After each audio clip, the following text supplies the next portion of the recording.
everybody, it's Becca from SewDarnTwisted again. Today we're going to go through a couple of scrap projects. I'll probably do this in two parts. Some things I posted up on my journal groups on Facebook, and a few people said, as usual, do you have a video for this? Did you follow a video for this? So one of them I did see a video for back when I probably first started doing journaling.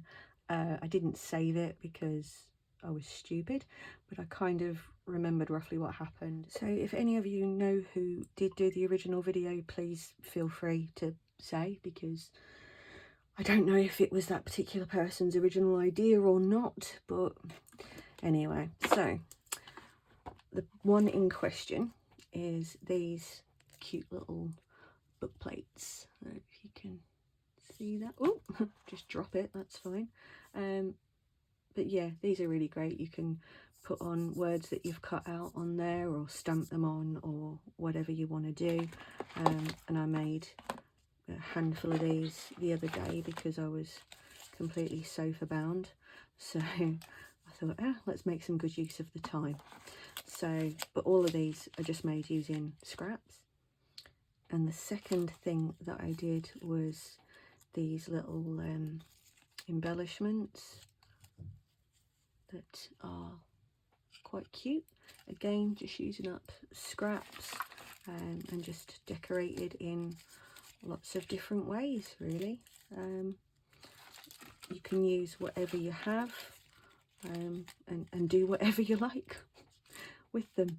So it's just another really good way of using up lots of scrap pieces that you've got. You know how you always end up with those little slivers of book pages that are like a few centimetres wide and useful for absolutely nothing anymore, but you can't bear to part with them.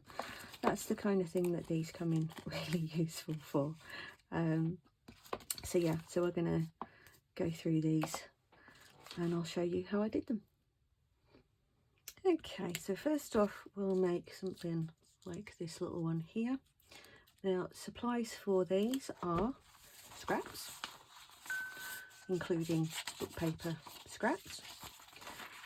You can either have as one colour or two colour layered, like some of the other ones I did. So pick some card that complements each other as well as just some that you want by itself. That's fine either way. You're going to want some bulb pins. People ask what they are called quite a lot, and yeah, if you look online they're called bulb pins. So you're going to need some of those. You're going to need some glue. You're going to need a border punch. You can just do this with torn edges if you don't have a border punch. It will still look really nice. I just wanted to try making like kind of paper lace, if you like, for want of a better term. You're going to need some scrap bits of ribbon, fabric, some charms, some embellishments, you know, anything like that, eyelets and a punch. Or you can do them another way without the eyelets and the bulb pins, and you can use paper clips on the back of them, but I'll show you when the time comes. And you're going to need your ink and ink pad, or ink stamp even, I know what I meant. But yeah, I've got kind of like a variety of embellishments here that I kind of just had when I was doing both of the types, because it was just scrap busting day. So I just had all of this kind of stuff around me and went nuts. So let's start at the beginning. Okay, so I've picked out the card that I want to use to make this one. This is some scrap embossed card I had left over from the notebook tutorial I did the other day, and I quite like this one as just a nice background. Now, the beauty of these is that you can work with whatever size scraps you have, as long as you have a piece big enough for your back piece that can then have something in the middle that's still not so small you can't see it. So these are, that's 6 centimeters wide, so you don't need it to be that wide at all. So let's do this one at a 5 centimeter square, because it might make it nice and easy to see what we're doing.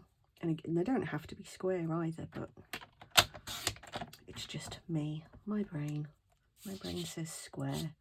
So as you can see, like, that's one of the pieces I had left over from the other day, and that would work quite nicely in that gap, to be fair. But you want your next piece to be slightly smaller, so I tend to go for 1 centimetre smaller. So your second piece of scrap, you'll cut down by 1 centimetre from whatever you started with. So in this case, that's 4. And there you go. That's just sits nicely. Okay, so put them to one side for a minute. You have those ready. So now that you know your edge measurement, the next thing to do is to cut yourself some paper. I tend to go for pages that have got a lot of text down the edge rather than it being sort of really gappy like that. If possible, whenever I'm using book pages for embellishment like this. So I just have that from there, and then go ahead and punch that out with your choice of border punch, or use a tearing ruler or any kind of ruler to rip it by hand, you know, whatever you prefer. Right, so then you've got all of that. Get rid of all your, try not to dump it all over the floor, and then trim that down to, I tend to go to, when I was doing it the other day, I was doing it at 2 centimetres to the actual, to this part here. I was taking that out to 2 centimetres. For some reason my punch has not finished punching out all of the bits today. I think it doesn't like book paper very much. I think it's because it's just so fine, but it's okay. So get that lined up at your 2 centimetre mark, and there we go. So now you've got that done as well. Get your glue and we'll start assembling these bits. I don't know why I said glue. I clearly mean ink. I mean, obviously I meant ink. You guys know that, right? Back me up here, guys. Okay, so at this point we're going to do this. These are really, really great for like a mass making project like I did the other day, because you can just get through a lot of them in a really, really short space of time, which is quite wonderful, and gets through a lot of your scrap as well. So that's that bit done. Now, I didn't weather the edge of my book paper until it was glued onto the back, because it just helped to give it some rigidity, because it can be really fiddly to weather trimmed book paper, I found. Anyway, maybe it's just me. So now we want the glue. Okay, so let's get a blob of glue on the back of that, and then get your paper and just kind of put it at the level that suits your paper punch, really, because obviously they're all different. I like it so that the last bit of detail is just above the edge of the card. And when you've got that bit in place, trim that edge off. I'm going to commit a cardinal sin right now. I'm actually going to use my fabric scissors because I can't be bothered to reach out for my other scissors. Oh, the craft gods will not favour me today. Okay, so once that's all on there, just repeat that around with all 4 edges. Okay, so you should now have something that looks like this. Now, you might be wondering, why didn't I just overlap the edges? But what I found was, when I was doing that the other day, that by doing the overlaps, you just end up with, you know, sort of horrible blocky corners.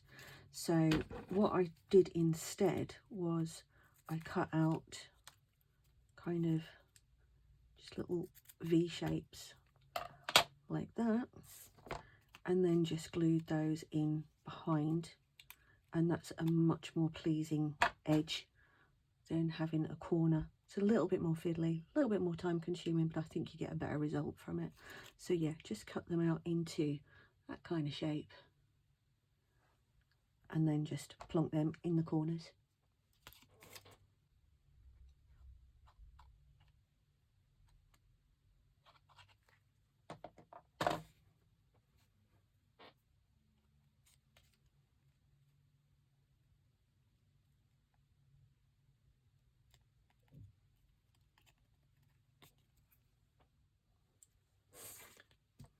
We're looking like that, guys. Perfect. So now take your centerpiece, good bob of glue on that,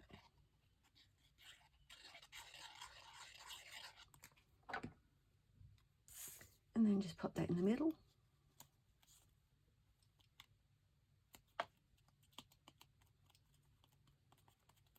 And then just let that glue dry for a minute before we move on to the next stage. Okay, so pick your spot where you want your eyelet to be. About there looks good. And then grab yourself. I should have had one of these out ready to go. I'm slacking, guys, I'm slacking. I'm very disorganised at the moment and very shaky. Okay, so eyelet through there, washer on the back, and then set that in place. Then grab one of your bulb pins and some decoration of your choice. As you know, I've got a few bits and pieces here, so you can, oh, I'll just smack the camera. You can obviously take your pick. I like to use this when I can. It's actually trim from a set of curtains, I think it was. You can see on the back there, but it's just got this lovely kind of feathery edge to it. You know, it's a junk journal after all, so I always think these kind of things just look really cute, you know, kind of sat on the edge of things. But let's see, what shall we use? Oh, we'll have some of this tea-dyed lace, I think, because that's kind of nice. So you can either glue that down or put it through your bulb pin, whichever you choose to do. And I think maybe a little bit of this as well. Just trim that right down. Okay. And then just find a charm that you like. My lovely sister-in-law gifted me a bag of these. They say Believe. I don't know if you can see them, but I think they look really, really cute on these. You know, when you don't want to use the same thing for everything, but by the same token you think, but I really like that. That's currently me. So we'll go charm, that nice little piece there, and then that little piece there. Pop that through and close it up. So that's one way, and it looks kind of cute. And obviously you can, you know, stick little beads and stuff on the underneath like this one, or maybe a nice paper flower. I love these because they just add a little extra something to pretty much everything.